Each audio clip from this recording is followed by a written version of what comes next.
Georgia ranks number 7 in the country for electric vehicle charging stations. But here in central Georgia, you will not find a single city in the state's top 10.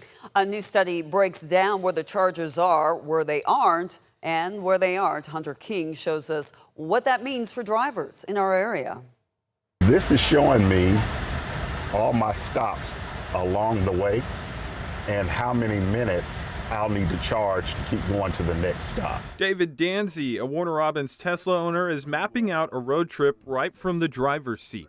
It's the kind of technology making EVs more appealing.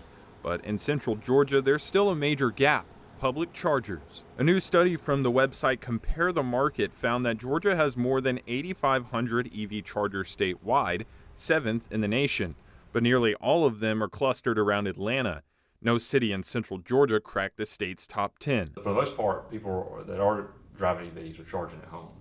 And so they don't, maybe the demand for public charging is not as big. Hopkins says building fast chargers in rural areas is also expensive.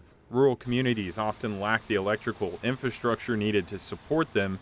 But Danzy says the home charging option more than makes up for it, saving him around $1,000 a year in gas. It shows me how many kilowatt hours I've charged, the total I've spent.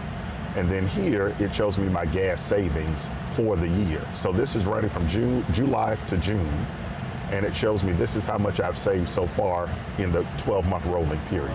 Federal dollars are also starting to flow into the region. NEVI infrastructure funding has designated charging sites along I-16 and I-75, including one in Macon-Bibb County, but most of those sites are still in the planning stages, meaning that central Georgia is still playing catch-up. Reporting in Macon, Hunter King, 13 WMAZ News. According to the study, California leads the nation with nearly 77,000 EV chargers. That's more than 9 times the number Georgia has statewide. Georgia's NEVI-funded charging sites, including the one planned in Macon-Bibb County along I-16, are still in early development. Central Georgia has already added some options. Back in October of 2024, Warner Robins added ChargePoint chargers on South Armed Forces Boulevard. Less than a year later, those chargers had been used more than 1,000 times.